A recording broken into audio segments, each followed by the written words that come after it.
இன்றைக்கி தக்காளி தோசை பார்க்க போகிறோம். எப்படி செய்யணுங்கிறது இப்போ பார்க்கலாம். தக்காளி நல்ல சிவப்பு தக்காளியாக பழுத்ததாக ஒரு தக்காளி எடுத்திருக்கேன், மீடியம் சைஸு. 2 பல் கொஞ்சம் பெரிய பல் பூண்டு கொஞ்சம் சின்னதும் போட்டிருக்கேன். இஞ்சி ஒரு 1/2 இன்ச் அளவுக்கு தோல் சீவிட்டு இதில் போட்டாச்சு. ஜீரகம் நல்லா ஒரு ஸ்பூன் அளவுக்கு போட்டாச்சு. அப்புறம் இதுக்கு தகுந்த அந்த மாவும் கலந்துக்கிற தகுந்த அளவுக்கு கல் உப்பு போடுறதுனால இதுலேயே போட்டு அரைச்சிடலாம், அதுக்காக போட்டிருக்குது. அப்புறம் வேணுமா கூட டேபிள் சால்ட்டும் கலந்துக்கலாம். இப்போ நம்ம இதில் அரைச்சிக்கலாம். இப்போ இதை அரைச்சிக்கிட்டு வந்தாச்சு. இப்போ 2 கரண்டி ரவை, ஒரு 50 மில்லி அளவு இருக்கும். 2 கரண்டி ரவை போட்டாச்சு. இதுலேயே 2 கரண்டி அரிசி மாவு. கூமாச்சியாக போட்டோம்னா கூமாச்சியாக போடணும், தட்டி போட்டோம்னா தட்டினது அதாவது ஃப்ளாட்டாக போட்டுடணும். இதுலேயும் அதே மாதிரி கோதுமை மாவு, இது கோதுமை மாவு. இப்போ இதை அந்த அரைச்சிக்கிட்டு வந்ததை இதில் கலந்துடலாம். நல்ல கலர் ரெட்டு கலராக இருக்கும். இதில் தண்ணியை ஊற்றி நல்லா தண்ணி மாதிரி கரைச்சிக்கணும்.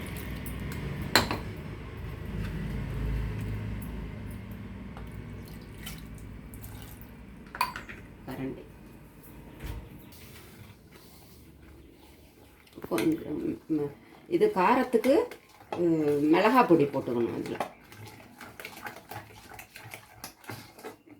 கரைச்சி போடுவீங்களா? இந்த இப்போ போட்டுக்கலாம். தண்ணி அளவு எவ்வளவு? மிளகாத்தூள் எப்படி? மிளகாத்தூள் நல்லா காரம் வேணுங்கிறவங்க நல்லா 2 ஸ்பூன் போட்டுக்கலாம். நான் இப்போ சின்ன ஸ்பூனில் 1 போட்டிருக்கேன். இது போதும். நல்லா கலரு ரெட் சில்லி பவுடர் கூட வேணும்னா இன்னும் கலராக வேணும்னா போட்டுக்கலாம். தண்ணி எவ்வளோ ஊற்றுறீங்க? தண்ணி முதல்ல 1 டம்ளர் ஊற்றியாச்சு. இப்போ 2 டம்ளர் கொஞ்சம் தண்ணி மாதிரி கரைச்சிக்கணும். ரவா தோசைக்கு கரைக்கிறாப்புல கரைச்சி ஊற்ற வேண்டிய. ஒரு 5 நிமிஷம் இருக்கணும் இல்லையா? ரவா கொஞ்சம் ஊறுனதும் நல்லா இருக்கும், சரியா இருக்கும்ல. இப்போ தாளிக்கிறதுலாம் கிடையாது, அதெல்லாம் ஒன்றும் கிடையாது. பிளைனாக சட்னி. இதுக்கு தேங்காய் சட்னி அரைச்சி வச்சுருக்கோம். தாளிக்கணும். தேங்காய் சட்னி அரைச்சி வச்சுருக்கோம். இது வெண்டைக்காய் சட்னி இருக்குது. வெண்டைக்காய் சட்னி, தேங்காய் சட்னி இதுக்கு.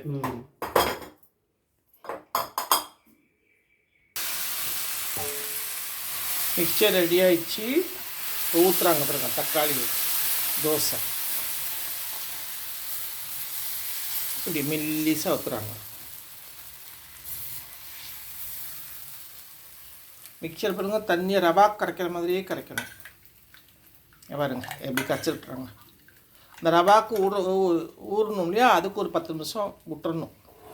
அப்போ தான் அந்த ரவா செட்டில் ஆகும். இதில் வேணும்னா நம்ம கேஷ்யூலாம் ஆட் பண்ணிக்கலாம். காஷ்மீரி சில்லி போட்டோம்னா அந்த கலர் கிடைக்கும், ரெட்டு கலர் கிடைக்கும். தக்காளி சில கலர் ரெட்டாக இருக்கும், சில தக்காளிங்க இந்த கலர் தான் கிடைக்கிது. அதனால் அதுக்கு தகுந்த மாதிரி தான் நம்ம செஞ்சுக்க முடியும். நம்ம கலர் வேணும்னா காஷ்மீரி சில்லி பவுடர் போட்டுக்கிட்டோம்னா கலர் ரெட்டாக கிடைக்கும். இதுக்கு வேண்டிய சட்னி தான் செஞ்சாச்சு. வெண்டைக்காய் சட்னி, தேங்காய் சட்னி. பாருங்கள் என்ன சூப்பராக வந்திருக்கு பாருங்கள், பியூட்டிஃபுல்லாக வந்திருக்கு. இதுதான் இன்றைக்கி மார்னிங் பிரேக்ஃபாஸ்ட்டு, தக்காளி தோசை. நீங்கள் செஞ்சு பாருங்கள். நலம்தானா சேனலுக்கு சப்ஸ்கிரைப் பண்ணுங்கள், பெல் பட்டனை மறந்துடாமல் அனுப்புங்க. கமெண்ட்ஸ்லாம் நம்ம சூப்பராக கொடுங்க. நீங்கள் எல்லோரும் பார்த்து சொன்னால் தான் எங்களுக்கு புது வீடியோ போடுறதுக்கும் எங்களுக்கு ஒரு உற்சாகமாக இருக்கும். கரெக்ட், உற்சாகம் கிடைக்கும். நீங்கள் பார்த்தீங்கிறதுக்கு நீங்கள் உங்கள் கமெண்ட்ஸ் தான் எங்களுக்கு மருந்து, அதுதான் மாத்திரை. நீங்கள் கமெண்ட்ஸ் டானிக்கு, மாத்திரை இல்லை டானிக். அங்கே பாருங்கள் சூப்பராக வந்துருச்சு பாருங்கள். நீங்கள் பார்க்குறீங்கிறதுக்கு எப்படி தெரியும் எங்களுக்கு? உங்களுடைய கமெண்ட்ஸ் வச்சு தான் நாங்கள் கண்டுபிடிக்க முடியும். பாய்.